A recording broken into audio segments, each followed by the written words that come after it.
channel can be good or bad. Yeah, no. Oh, is this early? Yeah. Okay, yeah. So. Yeah. Is how, no disrespect. No, please. How if God was all-knowing, Yeah. then why would he let Muhammad marry 6-year-olds? Okay, good question. I can understand that in the time it was different. Yeah. And that, but I don't see how a 56-year-old man Yes. and a 6-year-old, when she consummated marriage when she was 9 years old, yes. I don't get how an all-knowing God would let a man that age. Perfect. When we know now scientifically that a 9-year-old girl and a 6-year-old man clearly had the young girl. She's not as Okay, so what we do is, sister, with this instance, what happens is we look at the situation with what's going on now. So we look at a 9-year-old now and go, oh my gosh. But what we're saying is that we're talking about 1400 years ago. In this country, about 100 years ago, if you read William Blackstone's book on British common law, girls were betrothed at the age of 7. I never said it does. I'm not saying it does. I'm just trying to prove a point that this happened 100 years ago, let alone 1400 years ago. Now, what we're saying is the following. We believe that, for example, the Prophet Muhammad, peace be upon him, we look at his character. We look at who he was. Because when an accusation is an aspersion, for example, about your father, if somebody comes and says something about your father, you'll be like, hold on a second, I know my dad. And I don't, what you're accusing of him cannot be true. So you don't believe he married? No, we do. What we're saying is this aspersion that he was a paedophilic person is not true. Because someone who's overage marrying a young child? No. Because what that means, paedophile is someone who has attraction to minors. So what we're saying is the Prophet Muhammad, his first wife, was 25 years older than him. So if somebody has this perversion, why at the age of 25, he was married to someone who was 15 years older than him, and he stayed married to her for 25 years. The question is this: if he had those inclinations and he was a prophet or whatever, he could have easily go and marry multiple 6-year-olds, 7-year-olds, 8-year-olds. We say, number one, we look at his character. The fact that he was married to one woman who was 15 years older than him in his prime when he was 25. Then when she died, he married Ayesha.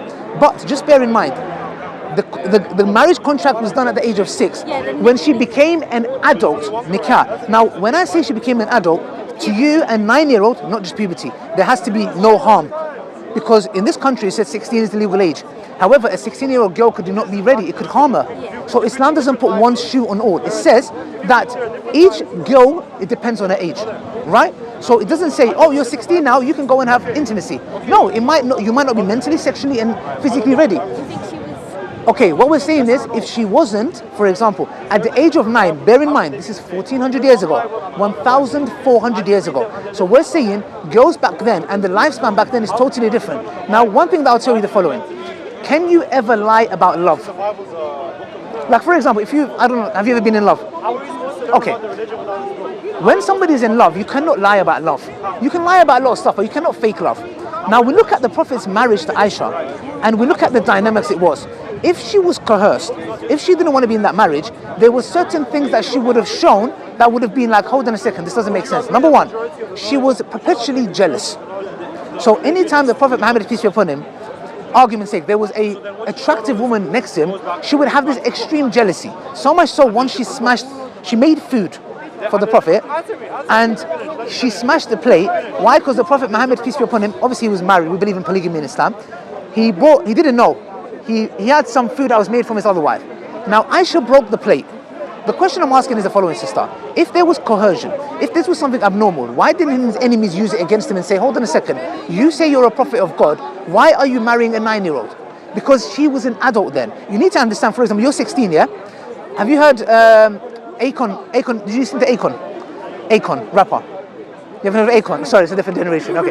Akon, a different generation. Akon had a track, it was called Put the Blame on Me. Why? Because he went to a club, there was I think a 11 or 12-year-old girl that was fully matured. Yeah, no, I understand. So, what I'm saying is, you can't take a 9-year-old today and a 9-year-old back then and equate them, because the whole dynamic, the climate and the time was totally different. They're still a 9-year-old. Then see, this is what I'm saying. You cannot take, look, let me tell you something. You can go to America and you can see 12-year-old girls. They are so developed, you will think this girl is 24 years old. So what I'm saying is the following, that we look at the Prophet's character, we look at his dynamics with Ayesha. How could Ayesha be coerced and be so jealous of the Prophet? Why did she have that romantic relationship with him? Like she was jealous, they raced together, the Prophet, peace be upon him, and they would drink from the same cup. She never once, ever contested. It could just be because she's a young girl, you know what I mean? Like, it can be like anything in any relationship. People can go by whatever they say, you don't have to love someone. Okay, look, we have, for example, in our Islamic hadith literature, narrations, there are so many things that Ayesha talks about. Yeah. She talks about, for example, when she got angry and she smashed the plate. She talks about so many things that happened between them, between the Prophet. She does not once ever mention that I never wanted to marry him. And not only that, when he died, she could have easily gone and get married again. The thing is this, just because we... Sorry? She stayed a widow. Yeah, she stayed a widow. Not only that, she is one of the biggest scholars in Islam. Because of her young age, you know hadith literature, we learn it from her because she was so young in age. But what I'm saying is the following. We say the Prophet waited, don't forget, when was the marriage made? At the age of 6. When was the marriage consummated? At the age of 9. If the Prophet Muhammad had that inclination, why did he wait 3 years? For what? For her to become an adult. He waited because otherwise, if he had that inclination, an individual who has pedophilic inclinations, he doesn't say, oh, how old are you? 6. I'm going to come back when you're 9. Oh, how old are you? 7. I'm going to come back when you're 10. Why did he wait 3 years? For her to mature and become an adult. That's what we expect. And there is nothing... I completely understand your point. Yeah. And especially now, like, morally. I'm just thinking, Islamically. So what does Islam say about today? Like, is that, like, basically, does that apply? Is that what you mean? Yeah. Okay, let me make it simple. Nowhere in our religion, sister, does it say that we have to marry a 6-year-old or a 9-year-old. We use that model. Let me tell you how. You shouldn't condemn that as your Prophet. No, we don't condemn it. We condone it. How? Let me explain. For example, the Prophet did the contract at 6. He married at 9. Okay, good. So if I have a son... Didn't they do, I'm sorry, I'm not No, sure it's fine, about this, but I don't know what it is in Arabic, but sighing, where instead of... Say that again? Sighing, instead of... What's that? Having sex with her in between her thighs, so then it didn't... No. I never heard that. No, I've never heard of that. So, yeah. So the thing is this. We say in Islam that, for example, if she's the age of, for example, if my son is 17 years old and he meets a girl who's 15, what's the legal age in this country? Good. I will look at the Prophet's example, the fact that he waited for Ayesha to become an adult. I will tell my son, we follow the same example, you have to wait for her to become 16. So we use the same model. Nowhere in Islam does it say you have to... Married her at the age of 6, is that not child marriage even if it's... No, because we say she become an adult at the age of 9. So at the age of 6 when they got married? No. Okay, so in conventionally in the UK, when we talk about marriage, it means sex. Well, actually people have sex before marriage. Okay, in Islam it's different. Having a marital contract and consummating marriage is different. So a contract can be made between two individuals, and then 2 years later that individual can say, I changed my mind, and that marriage is broken. The consummation happens when she becomes an adult. Do you get it? That's why the Prophet waited for her to become an adult at the age of 9. And that's why we follow the example. So if you was to have a daughter... If I had a daughter, and let's say she is, for example, 12, and I have a 16-year-old boy who comes and says to me... Or a 56-year-old man. Okay, no problem. So for example, if I have a 50-year-old man who comes and asks my daughter's hand, I would go to my daughter and ask her, for example, this is a common question. My daughter is not going to want to marry a 50-year-old man. That's my daughter. And again, we did have that instance. There was a situation where there was a 50-year-old guy who married a 16-year-old. Again, if we believe, do you believe a 50-year-old man can marry a 16-year-old? Why not? On what basis is that wrong? Like, for example, if a 50-year-old man came and said he wants to date you or marry you, okay, why? Okay, I'm just trying to understand. Isn't the legal age 16? Okay, so why? I'm just curious. I'm just trying to. Okay, on what basis? On what basis are you saying that is not normal? Sorry. Okay, sorry. So 50-year-old Yeah. wants to date a 16-year-old. Is there anything wrong with that? According to the Western world, valid? No, there isn't. Really? No. Okay. Legally, is it illegal? It's no. It's Good. fine. Okay. So what I'm saying is. Morally, do you not think that is wrong? Okay. Then, if it's morally wrong, why is the illegal age 16?